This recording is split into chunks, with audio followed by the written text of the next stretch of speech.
Stop watching this. Seriously, stop. Because if you continue, something inside you is going to shift. And once it shifts, you won't be able to go back. You won't be able to scroll the same. You won't be able to waste time the same. You won't even be able to look at your own life the same way again. So if your goal is to stay comfortable, to stay distracted, to stay average, leave now. But if you're still here, then you already feel it. That quiet discomfort, that voice you keep trying to ignore, the one that whispers, "You're meant for more." Most people never confront that voice. They drown it with noise, with entertainment, with endless scrolling. They wake up, check their phone, lose hours, tell themselves they'll start tomorrow, and repeat the same cycle for years. Not because they're stupid, but because they're asleep. And the most dangerous thing about being asleep is you don't even know you are. Let me tell you something most people will never admit. Your life is not limited by your potential. It's limited by your tolerance for distraction. Read that again. Not your talent, not your background, not your resources, your distractions. Because every hour you spend consuming instead of building, you are slowly choosing a smaller life. Not dramatically, not all at once, but quietly, day by day, scroll by scroll.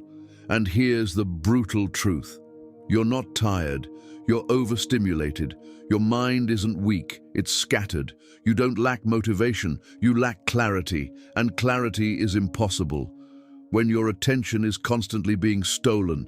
This is exactly what the Stoics warned about thousands of years ago, long before social media, long before notifications. They understood something most people today still don't, that your mind is your most valuable asset. And if you don't control it, something else will. Marcus Aurelius once said, "It is not that we have a short time to live, but that we waste a lot of it." Let that sink in. Your life isn't short because of time. It's short because of how you spend it. Now think about your last 24 hours. Be honest. How much of it did you actually control, and how much of it controlled you? This is where the average person breaks, because this is the moment truth becomes uncomfortable. And most people would rather stay comfortable than face the truth. But you're still here, which means you're not like most people. And that's exactly where the separation begins. There are two types of people in this world: those who consume and those who build. Consumers seek escape. Builders seek growth. Consumers chase comfort. Builders chase purpose. Consumers react. Builders decide. And here's the part no one tells you: you cannot be both. At some point, you have to choose. Because every time you pick up your phone without intention, you are voting for the life you don't want. Every time you delay action, you are reinforcing the identity you're trying to escape. Every time you say, "I'll start tomorrow," you are training your mind to accept weakness. And weakness is a habit, but so is discipline. The Stoics didn't become strong by accident. They trained their minds daily. They didn't wait for motivation. They created structure. They didn't rely on feelings. They relied on principles. And one of their most powerful principles was this: control what you can, ignore what you can't. Simple, but not easy. Because controlling your mind, in a world designed to distract you, is one of the hardest things you will ever do, but also one of the most important. Let me ask you something.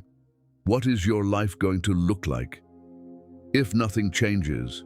Not next week, not next month, 5 years from now. Same habits, same distractions, same excuses. Where does that path lead? Because make no mistake, you are on a path right now. And whether you realize it or not, your daily actions are deciding your destination. This is where most people lie to themselves. They think small actions don't matter. They think one more hour wasted is nothing. They think they have time. But time is the one thing you don't get back. Every wasted day is a piece of your future you just gave away. And here's the hardest truth you'll hear today. No one is coming to save you. No one is going to suddenly give you discipline. No one is going to hand you purpose. You either build it or you don't. And if you don't, life doesn't pause. It moves on without you. This is why the Stoics were obsessed with urgency, not panic, not anxiety, urgency. They understood that every moment matters, not in a dramatic way, but in a compounding way. Small actions, repeated daily, shape your entire existence. So the real question is not, can you succeed? The real question is, will you finally take control? Because control is where everything changes. The moment you decide, I'm done being average, something shifts. You stop negotiating with weakness. You stop making excuses. You stop waiting for the perfect moment. You act, and action creates momentum. Momentum creates confidence. Confidence creates identity, and identity creates your life. But here's the part most people don't understand.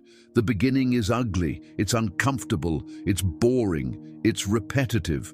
And that's exactly why most people quit. They are addicted to stimulation. They need constant excitement, constant dopamine, constant distraction. So when real work begins, they escape. But the Stoics saw boredom differently. They saw it as a test of discipline, a test of focus, a test of who you really are when no one is watching. Because anyone can feel motivated, but very few can stay consistent when it's quiet. That's where the real separation happens. Not in the big moments, but in the small, unseen ones. The days you don't feel like it, the moments you want to quit, the seconds you reach for your phone instead of your purpose. That is where your future is decided, right there. And if you keep choosing distraction, you don't just lose time, you lose yourself, piece by piece, until one day you wake up and realize you became someone you never intended to be. That's regret. And regret is the heaviest burden you can carry. Because unlike failure, regret doesn't teach you. It haunts you. It reminds you of what you could have been. And the Stoics feared that more than anything. They didn't fear failure. They feared a life half-lived, a life where they played small, a life where they avoided discomfort, a life where they never truly tried. So they made a decision, a powerful one. They chose discipline over comfort. Every single time. Not because it was easy, but because it was necessary. And this is where you have to decide, what kind of life do you actually want? Because you cannot build an extraordinary life with ordinary habits. You cannot create greatness while living in distraction. You cannot become powerful while avoiding discomfort. It doesn't work. And deep down, you know that. That's why you're still watching, because something inside you is waking up. But awareness is not enough. You can watch this entire video, feel inspired, and still change nothing.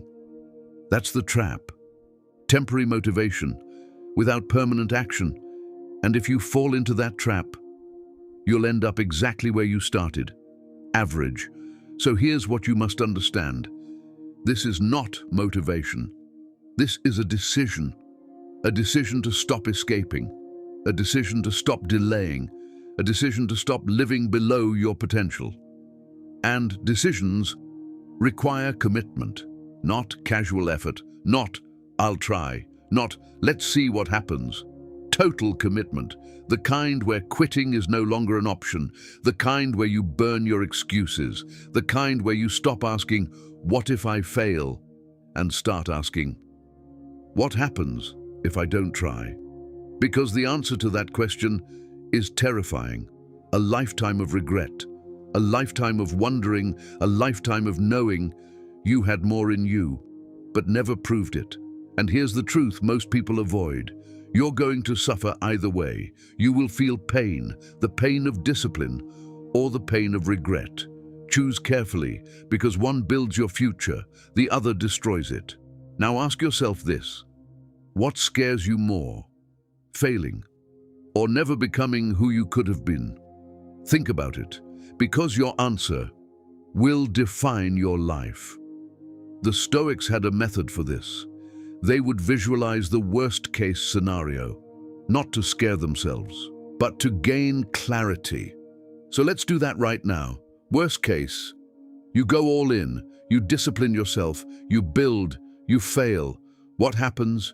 You learn, you grow, you adapt, you try again. Now the other scenario, you don't try. You stay comfortable, you stay distracted, you stay average. What happens? Nothing. And that's the problem. Nothing changes. Years pass, opportunities fade, potential disappears, and one day, it's too late. So again, which one is worse? Because once you see this clearly, you can't unsee it. And once you can't unsee it, you can't go back. That's why I told you at the beginning, stop watching this if you want to stay average, because now you're aware. And awareness comes with responsibility. You now know what's required. Discipline, focus, consistency, action. Not tomorrow, not next week, now. Because every second you delay, you reinforce the life you don't want. And every second you act, you move closer to the life you do. So the question is simple. What are you going to do after this ends? Will you scroll or will you build? Because your answer is everything. And this is where most people fail. Not because they don't understand, but because they hesitate. They wait. And in that waiting, they lose momentum, they lose clarity, they lose themselves again. Don't let that be you. Act immediately, do something, anything, but move, because motion creates change, and change creates power. But here's something you haven't realized yet. There is a deeper level to this, a level most people never reach, because once you master distraction, once you build discipline, once you take control, a new enemy appears. And this enemy is far more dangerous than distraction. It's subtle, it's silent, and it destroys even the strongest minds without them realizing it. In part 2, you'll discover what that enemy is and why it's the real reason most disciplined people still fail. Until then, remember this: I build my life with relentless discipline. Say it, mean it, live it, and act now.